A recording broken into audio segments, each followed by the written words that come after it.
Salut et bienvenue dans La Poutre, l'émission où on essaye de faire un studio de jeux vidéo au Japon en partant de zéro. Bon, on va pas rester sur un échec et on va continuer de chercher des compagnons pour faire des jeux. Je me suis dit que cette fois j'allais chercher des japonais. Du coup j'ai cherché sur l'internet japonais, sauf que pendant que je cherchais, j'ai vu passer un truc intéressant. La chaîne YouTube Trash, qui est une chaîne de culture générale d'un peu plus de 2 millions d'abonnés, dont je fais d'ailleurs partie, recrute 3 rédacteurs, un spécialiste dans le manga, un dans le jeu vidéo et un autre plus généraliste.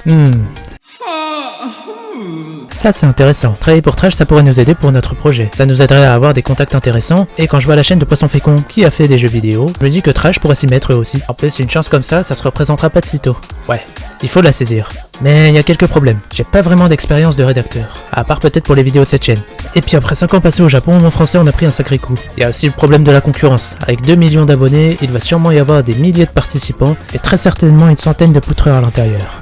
Ça va être dur de se démarquer. De plus, je regarde le formulaire d'inscription vite fait là, et il a l'air d'avoir un test d'entrée accompagné de quelques questions. Et ça va sûrement prendre beaucoup de temps à faire. Bref, vaut peut-être mieux abandonner. J'ai aucune chance, et je vais sûrement passer beaucoup de temps dessus pour rien. Après, d'un autre côté, une chance comme ça se représentera pas de sitôt. Et quand on pense à ce que je peux y gagner, ça vaut peut-être le coup de perdre un peu de temps. Allez, il y a peu de chances qu'on y arrive, mais on va quand même essayer. Ça va être marrant. Donc il y a des questions et un test. On va d'abord répondre aux questions et après on fera le test. Allez, c'est parti. Bon, on a les questions de base sur le nom, prénom, âge, profession, tout ça, la base quoi. Mon niveau en anglais, très bon niveau évidemment. Voilà, après, une question à choix multiple. Tu as une grosse vidéo à rendre pour la fin de semaine. Comment travailles-tu? Aucune de ces réponses n'est éliminatoire.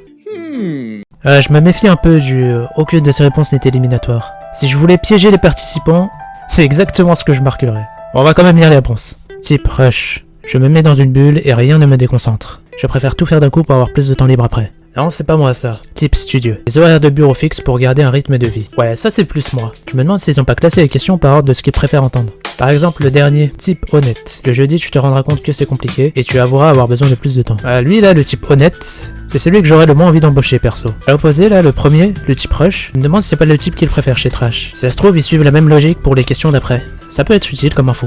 C'est quoi ton plus gros défaut sur lequel tu dois travailler? Ne cite pas une qualité défaut genre perfectionniste. L'honnêteté est valorisée. Avouer un vrai défaut est une démarche que nous apprécions. Je me rappelle que lorsque je cherchais un travail au Japon, mon prof, Monsieur Oi, m'avait dit un truc à propos de cette question. Lorsque tu tombes sur cette question, il ne faut pas répondre d'un seul mot ou d'une phrase simple. Il faut répondre quelque chose qui montre que tu sais que c'est un défaut et que tu travailles dessus. Genre moi par exemple, l'un de mes plus gros défauts, c'est que je suis rancunier. Donc je vais marquer un truc du genre, je suis rancunier, mais je travaille dessus en parlant aux gens qui m'ont fait du tort pour ne pas les détester ensuite. Parce que c'est ça en fait la rancune. Tu te contiens de t'énerver quand t'aurais dû t'énerver, et après ça reste coincé à l'intérieur. J'ai appris ça sur internet. Allez, question suivante. As-tu une chaîne YouTube personnelle? Aucune réponse n'est éliminatoire, soyez honnête, ça sera apprécié. Bon du coup, la réponse du haut c'est non, et la réponse du bas c'est oui.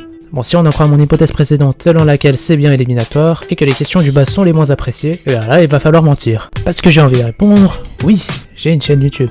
Sauf que c'est pas pratique de mentir. Après faut se rappeler du mensonge, faire attention quand on parle et tout. Franchement ça casse les couilles. Puis bon, quitte à travailler avec des gens, autant que ce soit une relation de confiance. Et puis le fait que ma réponse soit éliminatoire, c'est qu'une hypothèse. Ça se trouve c'est pas un piège. Allez, on va choisir la dernière réponse. On va être honnête. Bon, on va passer les autres questions et on va aller directement au test, parce que sinon la vidéo va durer trop longtemps.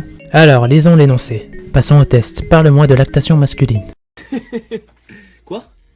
La lactation masculine? Les hommes peuvent faire du lait? Ah bah oui, effectivement. Ce sera peut-être utile un jour. Bon, je vois où ils veulent en venir avec ce test. Lactation masculine, ça pourrait typiquement être un sujet d'une de leurs vidéos. Et j'imagine qu'avec ce test, ils veulent voir si on est capable d'écrire une de leurs vidéos. Bon. Par où commencer? Ça va être un peu dur vu que nous on n'est pas rédacteur. Mais bon, rédacteur c'est un boulot créatif, et le processus créatif c'est à peu près la même chose pour tous les boulots. C'est-à-dire, tu veux créer un nouveau truc, qu'est-ce que tu fais? Tu prends un truc qui existe déjà, tu le mets un peu à ta sauce, par là je veux dire, tu le mélanges avec ton expérience personnelle, tes connaissances, etc. Et à la fin t'obtiens un truc original. Bon bah du coup on va faire pareil. Et le truc dont on va s'inspirer, bah c'est tout trouvé. On va s'inspirer de leur chaîne YouTube. Allez, on va regarder quelques-unes de leurs vidéos, et essayer de trouver des patterns d'écriture. Quelques minutes plus tard... Bon, j'ai fini de regarder, il y a certaines tendances d'écriture dans leurs vidéos. Il y a une introduction, des parties, une conclusion, avec des parties séparées par des titres bien marqués. Dans l'introduction, des fois j'ai remarqué ils font un truc, ils balancent plein de faits intéressants sur un sujet qui a plus ou moins un rapport avec le sujet de la vidéo, histoire d'appâter le viewer. Comme ça il a une bonne dose de culture générale dès les premières secondes, et ça lui donne envie de rester. Donc tout ça c'est bien, on va faire pareil. Après j'ai vu pour leur vidéo sur les bisous, ils commencent leur première partie en parlant de l'histoire des bisous. Donc c'est bien, on va faire pareil. Notre première partie ça va être l'histoire de la lactation masculine. Après dans la vidéo Combien coûte Paris, le présentateur dit un truc du genre En regardant Paris depuis chez moi, je me suis demandé, est-ce que Jeff Bezos, l'homme le plus riche du monde, pourrait s'offrir tout ça? Et je trouve ça bien cette façon de commencer une vidéo. Il parle de son expérience, puis il se pose une question. On va faire pareil. Truc du genre, un jour ma fille de 3 mois pleurait parce qu'elle avait faim. Je la tenais dans mes bras en attendant que sa mère sorte de la douche pour lui donner le sein. On attendait sa mère ensemble lorsqu'il m'est venu une question. Est-ce que si je la rapproche de ma poitrine, elle va arrêter de pleurer, me prendre pour sa mère et essayer de boire à mes tétons? T'es un mec bizarre, toi. Voilà, après pour ce qui est des parties, on va faire des recherches, on va chercher des études, des articles, tout ça. On va parler de la lactation masculine dans l'histoire, et on va expliquer comment est-ce que la lactation masculine marche.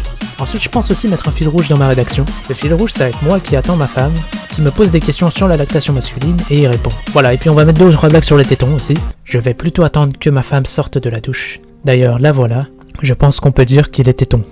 Ça me fait pas rire du tout. Pas rire du tout. Et voilà, c'est fini. Il n'y a plus qu'à leur envoyer ma candidature et attendre une réponse. Je continuais mes projets en attendant une réponse, puis un jour, un matin, j'ai reçu un mail intitulé « Ta candidature sur Trash ». Allez, on va le lire, en espérant qu'on n'ait pas fait tout ça pour rien. Yo les trashers. Plus de 10 000 personnes ont postulé pour intégrer la chaîne YouTube. 10 000 c'est beaucoup. Trop même. Et grâce à une longue sélection faite avec l'équipe, nous avons réussi à ne garder que la crème de la crème. Des femmes et des hommes combinant talent et détermination. Et bonne nouvelle, tu en fais partie. Les 50 meilleurs profils, 0,5%. Oh, je me touche les tétons. Bon bah voilà, on a réussi à passer la première étape, c'est bien. Après dans la suite du mail, on a quelques explications sur le contenu du job, puis le contenu du deuxième test, qui ressemble un peu à des questions d'entretien d'embauche. D'ailleurs il y a un truc qui m'interpelle en fin de mail. Le mail finit en disant « Merci beaucoup pour tes réponses. D'ici la fin de semaine, vous aurez la réponse si vous avez le poste. » Donc j'imagine que ça veut dire que si on n'est pas pris, on n'a pas de réponse. Après je me demande s'il n'y aurait pas un sens caché. Parce que s'ils répondent en fin de semaine, et que je la renvoie en fin de semaine aussi, ça risque de pas les arranger. Donc est-ce que cette phrase ne veut pas implicitement dire qu'il faut leur envoyer une réponse le plus rapidement possible?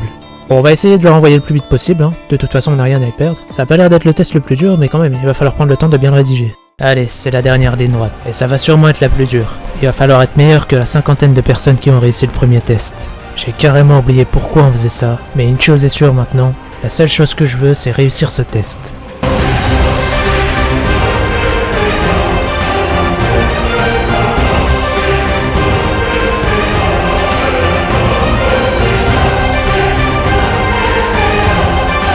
J'ai pas été pris. Ouais, c'était cool avec le montage, la musique et tout, mais ouais, j'ai pas été pris. Arrivé dimanche, je commençais à me dire, ouais, mais ils sont occupés, ils vont sûrement me répondre le soir, je vais avoir une réponse lundi matin, un truc comme ça. Puis arrivé lundi soir, je me suis dit, bon bah c'est mort. Voilà, j'ai échoué. À moins que... Je continuais ma petite vie de mon côté, jusqu'à ce qu'un jour, je reçoive un mail de Trash, intitulé « À propos du recrutement ». Et le mail commence par un lien vers un OST de Jojo. On va l'écouter en lisant le mail, j'imagine que c'est ce qu'ils veulent dire. Bonjour à toi. Je tiens d'abord à m'excuser pour le temps de réponse, et je te remercie d'avoir participé au recrutement pour la chaîne. J'espère que tu te seras amusé à écrire le petit test sur la lactation masculine. C'est vraiment le test parfait pour trouver de bonnes plumes, capable d'esprit de synthèse et de recul. Il y a eu plus de 10 000 candidatures. C'était très difficile de choisir.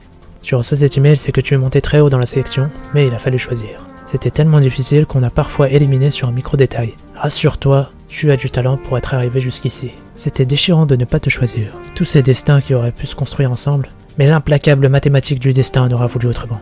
On garde contact, peut-être qu'on aura l'occasion de bosser ensemble à un autre moment. Oh! Vu qu'on a un projet avec le Japon, il se peut qu'on se contacte très rapidement. Ça sera en lien avec ton rêve. Peut-être une opportunité de se porter tous les deux. Ajoute-moi sur Discord. Oh! Encore merci pour tout, de nous avoir fait confiance, d'avoir pris ton temps pour passer le test et de nous suivre depuis toutes ces années. Laurent. Voilà, l'aventure est finie, qu'est-ce qu'on en retient?